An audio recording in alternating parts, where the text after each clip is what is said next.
సమాచారం కోసం 95 న్యూస్ ఇప్పుడు యాప్ లో మీ ముందుకు వచ్చింది. వెంటనే డౌన్లోడ్ చేసుకుని న్యూస్ అప్డేట్ తెలుసుకోండి. ప్రతి క్షణం ప్రజాక్షేమం కోసం. సిగ్గు ఎగ్గు ఏమైనా ఉంటే కేసీఆర్ గారు వెంటనే ముఖ్యమంత్రి పదవికి రాజీనామా చేసి ఆ రాజీనామా గవర్నర్ ఆమోదం చేసిన తర్వాత అపధర్మ ప్రభుత్వంలో ఎన్నికలు నిర్వహించాలి. లేకుంటే ఎంబడే రాష్ట్రంలో ప్రభుత్వాన్ని రద్దు చేసి గవర్నర్ పరిపాలన పెట్టాలన్న మాట మనం చేస్తా ఉన్నాం. వార్తలు వస్తా ఉన్నాయి. ఈ బదిలీలు ఇంతటితో ఆగలేదు, ఇంకా కొనసాగుతాయి అనే మాట చెప్పడం జరిగింది. ఈ రాష్ట్రంలో ఏ ఆఫీసర్ కూడా కింది నుంచి పై వరకు అతడు ఐఏఎస్ కానివ్వండి, ఐపీఎస్ ఆఫీసర్ కానివ్వండి, వారు నిష్పక్షపాతంగా తమ విద్యుత్ ధర్మాన్ని నిర్వహించే పరిస్థితులు లేవు. ఏ విధంగా గుప్పిట్లో పెట్టుకుంటున్నారో ఆఫీసర్లు అని చెప్పుకోవడానికి గతంలో చీఫ్ సెక్రటరీస్ గా చేసినటువంటి రాజీవ్ కుమార్ కానివ్వండి, సోమేష్ గారు కానివ్వండి, ఇంకా చాలా మందిని అడ్వైజర్స్ గా పెట్టుకోవడం జరిగింది. వారి ద్వారా ఈ ఆఫీసర్స్ అనేది ఇన్ఫ్లుయెన్స్ చేయడం జరిగింది. తమ అడుగులకు మడుగులొత్తే విధంగా ఆ విధంగా చేయడం జరుగుతుందన్నమాట మీకు మనవి చేస్తూ ఉన్నాను. మీకు ఒక వీడియో మీ దృష్టికి మీకు ఒక చిన్న వీడియో వినిపిస్తాను. ఇప్పుడే నాకు ఖమ్మం నుంచి పంపించారు. భద్రాచలం కేకే ప్యాలెస్ లో Bhadrachalam Khammam DCC president MLC Puttamadhu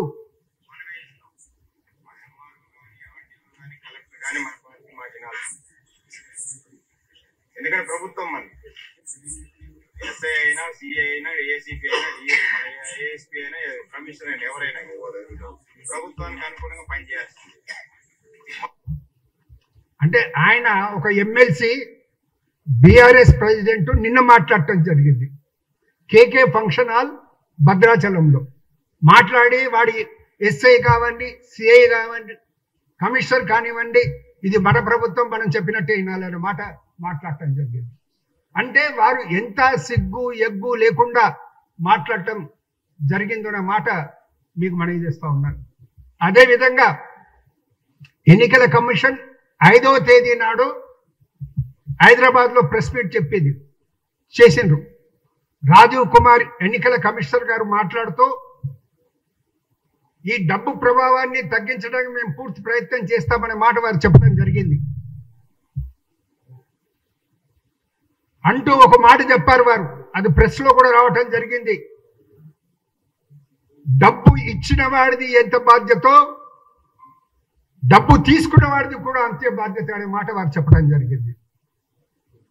అదే మరుసటి రోజు కేటీ రామారావు గారు రంగారెడ్డి డిస్ట్రిక్ట్ లో మాట్లాడుతూ కాంగ్రెస్ వాళ్ళకు అనేది డబ్బులు కర్ణాటక నుంచి వస్తున్నాయి, వారు ఇవ్వకుంటే మీరు అడిగి తీసుకోండి, మీరు ఎంత లాగాలనో అంత లాగండి, ఓటు మాత్రం కారు గుర్తుకు వేయండి, బీఆర్ఎస్కి వేయండి అనే మాట చెప్పారు. అంటే ఓటర్లను ప్రేరేపించడం డబ్బు తీసుకోమని. ఇది కూడా ఎన్నికల నియమాల కిందికి వస్తుంది, ఇది కూడా ఇండ్యూస్మెంట్ కిందికి వస్తుంది. దీని మీద సేమ్ డే ఎలక్షన్ కమిషన్ కు లెటర్ రాస్తే నిన్న కలెక్టర్ రంగారెడ్డికి ఎలక్షన్ కమిషన్ నుంచి లేఖ రావటం జరిగింది. దాని మీద రిపోర్ట్ ఇవ్వమని, కేటీఆర్ మాట్లాడిన దాని మీద రిపోర్ట్ ఇవ్వమని ఇవ్వటం జరిగింది. ఆ కాపీ మనకు కూడా పంపించడం జరిగింది. సో ఏ విధంగా, అదేవిధంగా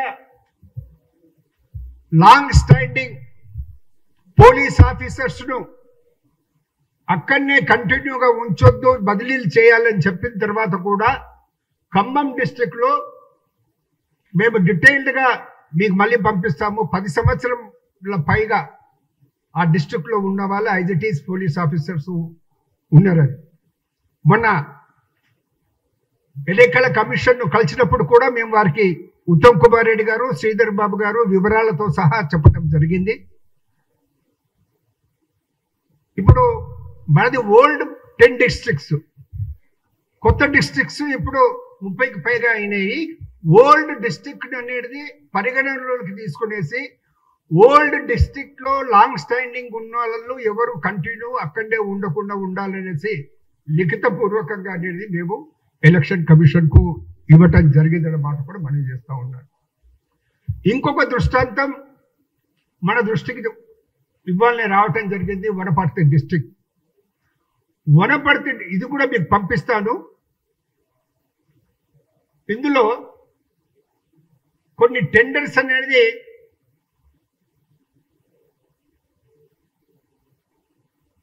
వాటిని పెట్టడం జరిగింది. Estimated contract 18,29,418, published date 6/10/2023 10 PM, రాత్రికి 10 గంటలకు.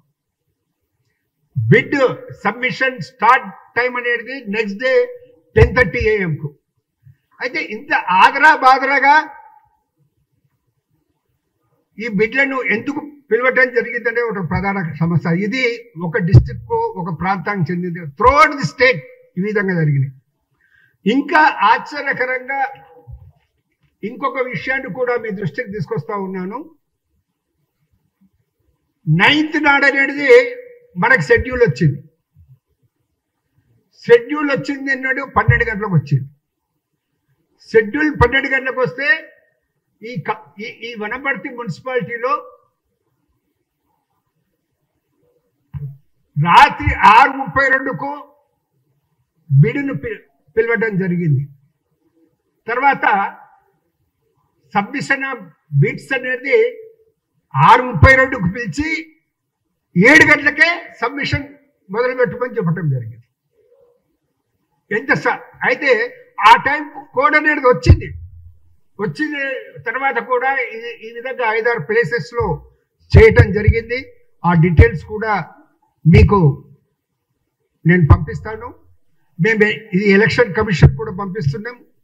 కన్సర్న్డ్ మున్సిపల్ కమిషనర్ను, కన్సర్న్డ్ డిస్ట్రిక్ట్ కలెక్టర్ను ఎంబడే విధుల నుంచి బహిష్కరించాలనేసి మాట మేము ఎలక్షన్ కమిషన్ను డిమాండ్ చేయబోతున్నాము.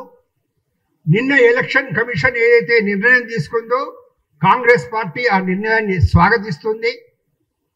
ఇప్పటికైనా అధికారులు ఒకరి చెప్పు చేతుల్లో లేకుండా నిబంధనలకు అనుగుణంగా పనిచేయాలనేసి, అనవసరంగా వాళ్ళు శిక్షలకు గురి కావద్దనేసి మేము విజ్ఞప్తి చేస్తూ ఉన్నాం. Thank you.